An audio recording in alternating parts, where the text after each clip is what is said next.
It's really... Greetings, Hi. guys. We're on the road today. We don't like... this is Tim and Veronica. We're Crack Clay, building a fair-proof marriage God's way. We're not crazy about doing it on Sunday morning because we want our people who watch us to go to a Bible-believing church that preaches the true gospel. But greetings. But we're leaving today. We're going to get on the road. But greetings from Dolly. What? Well, we're at Dollywood's Dreammore Resort.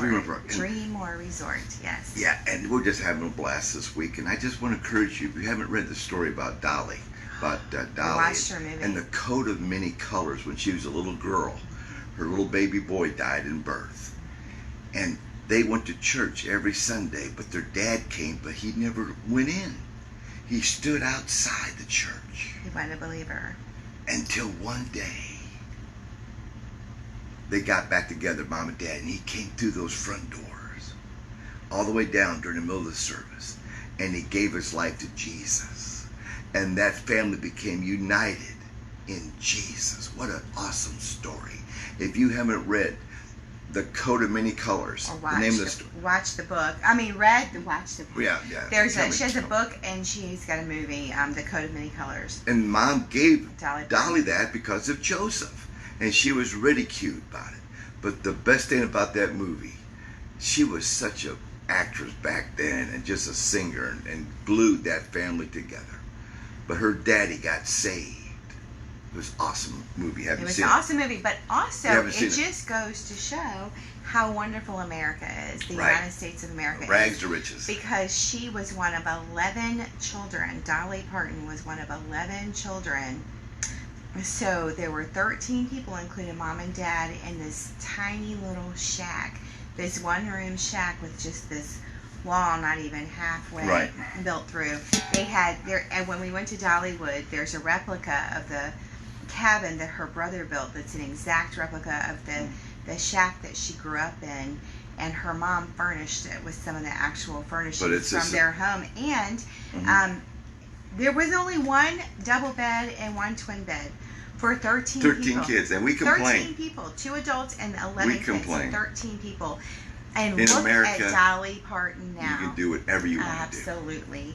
Nobody gave her a handout. She worked hard. Us and God. So I bought her book. Amen. I bought her shirt because I love it. Guts, grit, guts, and lipstick. God, and listen, honey, as Christians, we should never fear. You know, as Christians, honey, God is going to make everything new someday. The devil is the prince of this earth, and he's got it. But one day the victor is going to make everything new. Look what it says here. God is going to make everything new. The word new isn't a reference to new in time or chronology. Rather, this word refers to new in quality or character. It is new in the sense that it is qualitatively an upgrade to this old earth. And like the old earth, there will be nations and cities and art and music and beauty and relationships. Stop for a moment. Have you ever thought about heaven like that? Do you see why Paul was eager to depart? Guys, as a Christian, our hope is in Jesus and what he's going to restore.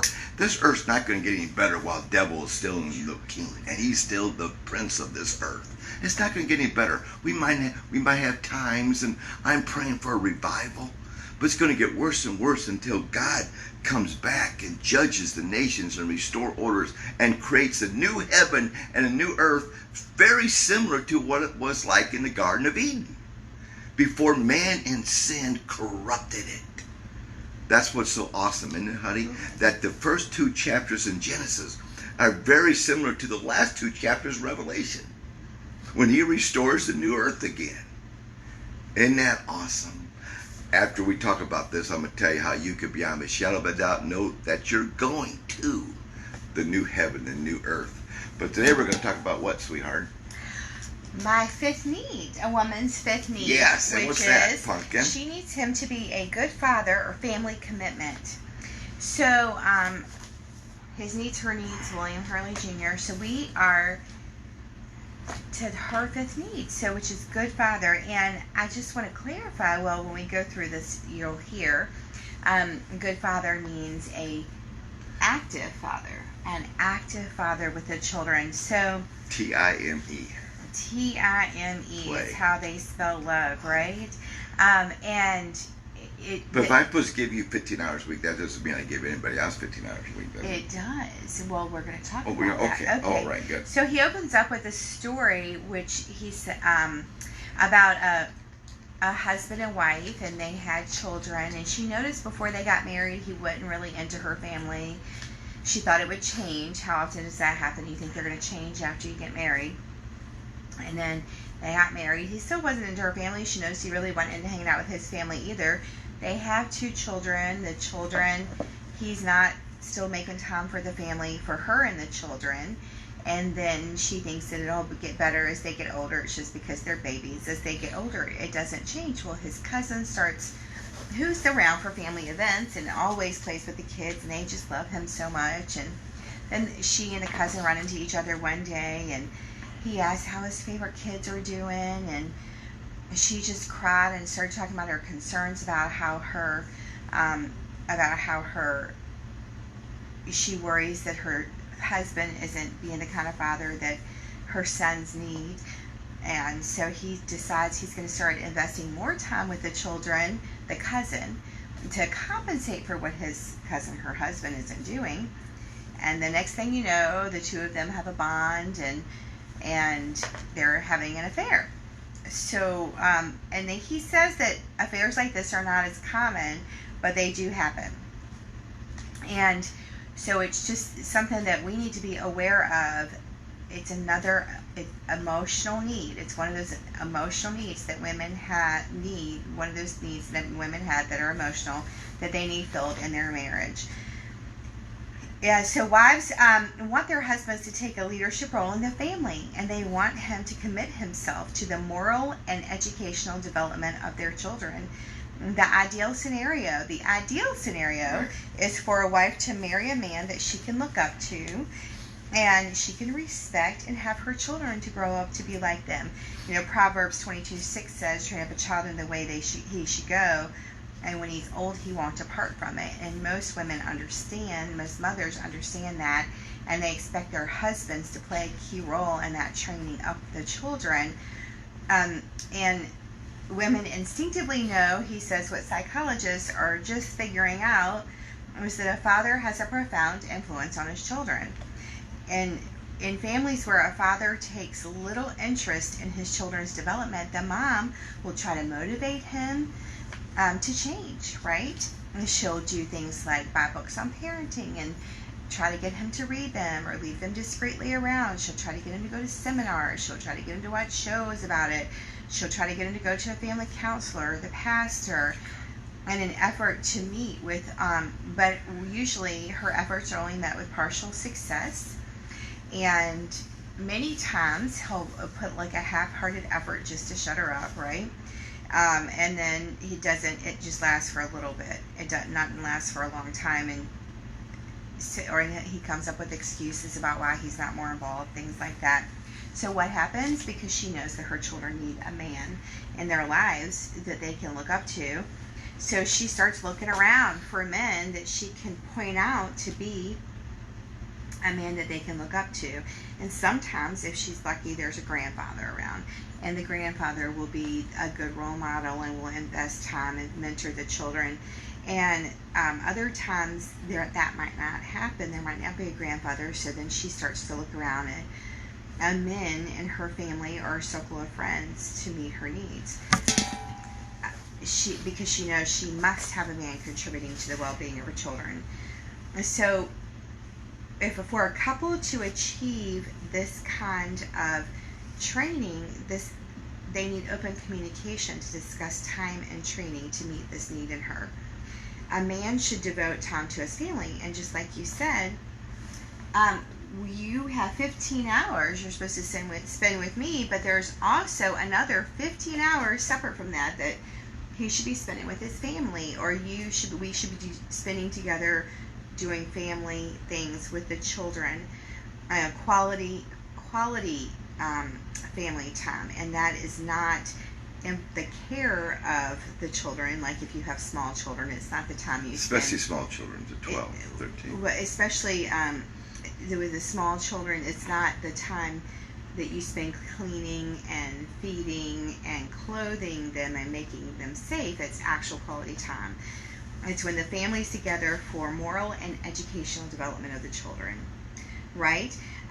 Now, in those 15 hours, you have to keep in mind when you're planning what your 15 hours are, that the intention of those is the moral and educational development of the children. And so, because there are things that happen when you're together that you can impart your values and your moral systems to them just by that quality interacting with them without, and remember, children are often taught by what they catch and not what you say, right?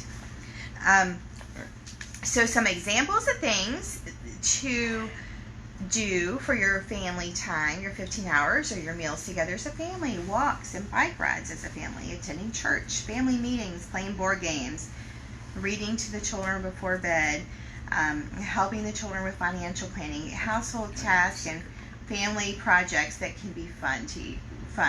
Now, if you have children that are under the age of 12, it's going to be pretty much easier to do this, right?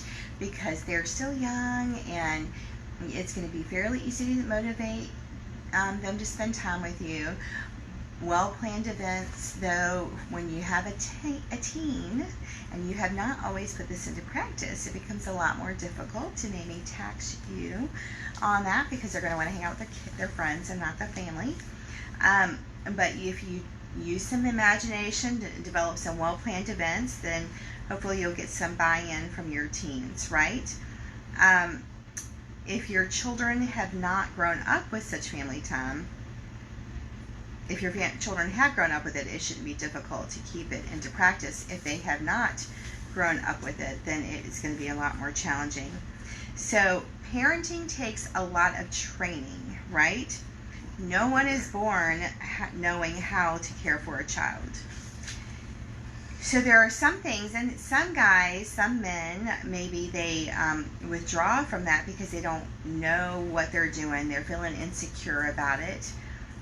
And that's why they're not taking that active role. But there are so many things that they can do. There's always books out there. There's always classes, seminars, things they can do to help them learn how to parent.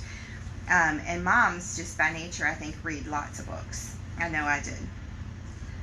And, okay, so the recommendations are... And as a dad, the best thing to do for your kids is love their mom. Love her. Unconditionally. Show that love to your kids. Boy, you want to keep a family together. That's the best way to do it. Because when many affairs happen when a young couple has a child first. We'll get to that. Yeah. Okay. Yes, Okay. yeah. So, Why is that? learning how to reach learning how to reach agreement. First, you learn how to Right. reach agreement with your wife. You need to talk about how your parenting is going to be. You need to talk about the educational, moral development of your children with your spouse, and you two need to negotiate like what is acceptable and non-acceptable behaviors and what the punishments are going to be. If you do that ahead of time between the two of you, then you don't give the children the opportunity to do that divide and conquer later, as they so infamously like to do, because that's their nature.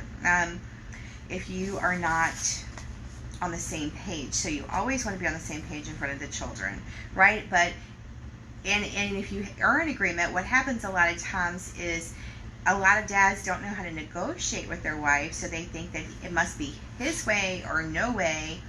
And so then, because of a battle of the wills between the spouses, between mom and dad, and the one that wins, then they take over the training and the other person just gives up. And that's not okay. That's not okay. The kids need both parents involved in the training, not just one parent. So, and how a husband disciplines his children greatly affects the deposits he makes into his wife's love bank. Women are very sensitive. This was key. Women are very sensitive to inappropriate and overly harsh discipline. They often personalize it as though they feel like the husband is giving them the punishment instead of the child. And so that was interesting to me because I didn't even realize that even as a wife. So as we're disciplining our children, we're kind of disciplining the women. Kind of take that personal. Well, they do take it personally. Evidently, personalize it as though it's being given to them personally. So it says, therefore, he should reach an enthusiastic agreement with his wife before imposing a disciplinary solution. Number 2, learn how to explain the rules to the children. Don't just say because I said so, because you know they're going to try you. Why, and then you try, and then all of a sudden you just give up and say because I said so, because you're tired of talking about it. But that doesn't benefit the child very much, he says, because pulling out your parental muscle may work in the short term and get your child to take appropriate action, but in the long term, you are not telling them why. You're not communicating your moral, ethical, and personal values that if you had taken the time to patiently answer all the whys. Number 3, learn how to be consistent. Okay, always apply the rules consistently. So don't make the rules like the example he gives. You know, sometimes dads come home from work and they're in a great mood and they play with the kids and everybody can roughhouse and jump and yell and scream. Then, don't parent by your mood. Then the dad comes home another day and he's in a horrible mood and everybody's got to be really quiet and nobody can play. So that's not fair to the children because that's inconsistent and they don't quite know that the mood, the discipline and the rules of the home should not be driven by dad's mood or anybody's And we also hear from people who maybe the parents drink. Boy, dad, mom, drunk and not drunk are 2 different people. Right. Which be is consistent. One of those mood issues. Gotta be consistent. Number 4, learn how to punish properly. He goes a lot into not spanking and that. Before 7. Well, before 7. You spank before 7. He said, children whose parents never spank will run wild. But corporal punishment should only be used in the very early years, no later than age 7. So that's important. And the spanking should not leave a mark on, it should just be enough to get the point across. And like my rule Not out of anger either. No, not out of anger. My rule of thumb when my children were little was if it was a life, like if it was life threatening, then that, anything else I try not to spank, but I don't know that, I'm not the expert for sure on that. The children between I ages... thank God for every spanking I got, because I know when my dad spanked me, he loved me. I got because spanking. Jesus loves those he chases. I got spanking so I got spanking. I deserved more. Till I was 18. Yeah. More. Anyway, and so the children between ages of 8 and 12, non-corporal punishment is more appropriate, he says, and far more effective. Taking away privileges is usually what parents do. Incentives for good behavior should begin to replace punishment for bad behaviors when you're training this group. As a teenager, you should completely rule out the punishment in favor of incentives. So the best way to train your child, so he's talking about sometimes parents take away basic rights and then children run away or things happen. And we know that corporal punishment as a teenager is not okay. And the best way to train your child is by example. As you're demonstrating your care for each other and meeting each other's basic needs, you're teaching them to do the same. And you're protecting each other from selfish habits. As you're doing that, then your children's going to learn what it means to be thoughtful, right? And the quality of that family time you spend with your children, teaching them important values and considering each other's feelings before acting will go a long way, and maybe you'll need less punishment, right? Learn how to handle anger. Often parents discipline in a state of anger, as you were talking about, Tim, and angry outbursts are not a good idea, as I think that we all can attest to. So control your anger before you discipline any child. And pray. And very importantly, my dad would pray. As you alluded to earlier, never let parenting interfere or compete with romance, right? A common complaint from new fathers is their lover has now been transformed into a mother, and she's lost interest in romance. Right. So many affairs happen in the first year or 2 or 3 after the first child. That's why it's so important to wait 2 or 3 years to really get to know each other and love each other and meet each other's needs. Because once you have a child, the husband's wife's needs kind of go out the window for a little bit. So you have to understand that, husbands.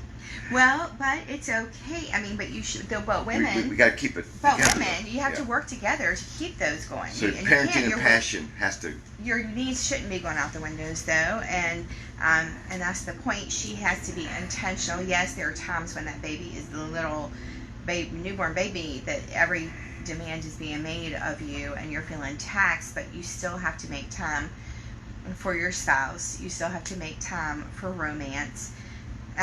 If you are fortunate enough to have family members in the area, you can have them come and stay with the baby just so even before your husband gets home with work, so that you can take a shower and try to make yourself look good. Remember what his needs were: a good-looking wife, sex, recreational companionship, respect. So remember what his needs are, not just the baby's needs, but also, and make sure that you're trying to keep yourself up and taking a shower, and trying to look nice when he gets home from work. And that's hard when those babies are little. I know, I had 3. And dads, if you really want to drive your wife crazy and love her and make her just think the world of you, get up in the middle of the night. I know you got to work the next day. But get up in the middle of the night. Give her a lot of breaks. Feed the baby. Well, change the baby. Unless she's breastfeeding. Yeah, well, yeah. But And then she can't. You can even work that out, too. What? So That's true. you can. Okay, so then, but also, so many times, and I know when I was a young mother, I was like, somebody's home, here, take the baby. And we do want our husbands to come home and be actively involved in the rearing of the children from the beginning, but don't be so quick to force him to every waking moment of the child care, so that you forget about what your needs are, because her needs need to continue to be met also. Because remember those 15 hours, first for her. Mm-hmm. You got to give her 15 hours. Each other 15 hours. Got to keep that priorities first. Keep your priorities in line. I remember my dad, every time he spanked me, he always prayed with me. And the couple times where he said, Tim, you sin, it has to be punished. I want you to spank me this time. Just to punish sin, just to show me as a young man what Jesus did for us. And that, ladies and gentlemen, is what salvation is all about. What Jesus did for us, not what we can do for ourselves. We cannot do anything outside of God to get our way to heaven. We can't, because no one's perfect. We're all sinners. So how can we enjoy that new heaven and new earth, just like the first 2 chapters in Genesis? I encourage you to read the first 2 chapters in Genesis and the last 2 chapters of the Bible. They're so similar. In Revelation. So how you can have eternal life one way, and that's through Jesus. So if you want that new heaven, new earth, like I said, the post yesterday, I said about myself, for 50 years I was a religious Baptist. You name it, I did. A church membership, baptism, sang in church. I even gave my testimony as a lost person. That did not save me. Only when I asked Jesus into my heart, in my car, brought up in church, I did it in my car, when I surrendered and made the most important decision in my life. That's the only way you're going to get to heaven. No other way. No one gets to heaven except through me, Jesus said. And that's Jesus. He paid the penalty for us. So all we got to do is ask him into our heart. And when he comes into your heart, that's when it really begins. That's when devils really starts attacking you. Because you were down in that closet. But when you gave your life to Jesus, he crossed your name off and said, now I got to battle this guy, because he's going to be a good testimony. So as a child, as a preacher's kid for 50 years, didn't give my life to Jesus, it's so important as parents to agree on together. Okay, a child's going to look at both parents. If one's sold out for Jesus and one's not, that's important. What are people in my dad's church doing on Sunday morning? I can see them being that Sunday morning Christian, but I wanted to see what they were doing on Saturday night. Well, they do it on Saturday night when no one's watching. That's what I looked at. But as an unsaved, that's why it's so important that we look at Jesus, not man. Man will always let you down. But unsaved people look at man. Why do they look at man? Because that's who we are. They're looking at us because they want to see something different in us. Or who are we? Do we live like we say we are? That's what they're looking at. And another thing that probably influenced me as a preacher's kid is that I saw works before faith, or I was taught works before faith. It doesn't work that way. Faith first, and then works. Okay, Jesus, only the Holy Spirit in you helps us do works. We can't do works without Jesus. Okay, we love you guys. Read that, watch that movie. Watch that movie again. What's it called? Dolly's Coat of Many Colors. Coat of Many Colors. We're right here next to where Dolly was born. We're in her home. We saw her home yesterday. We saw her church where she went to church. We saw her school. And one room read that book. Watch that movie about the coat of many colors, from like Joseph. Mm-hmm. And everybody ridiculed her at school, and everybody made fun of her. But she was the glue for that 13-member family. And their dad always stood outside. He never went inside. That's very similar like us. I was so close for 50 years, but I didn't open that door that Jesus was knocking. When I opened that door and her dad walked through that door,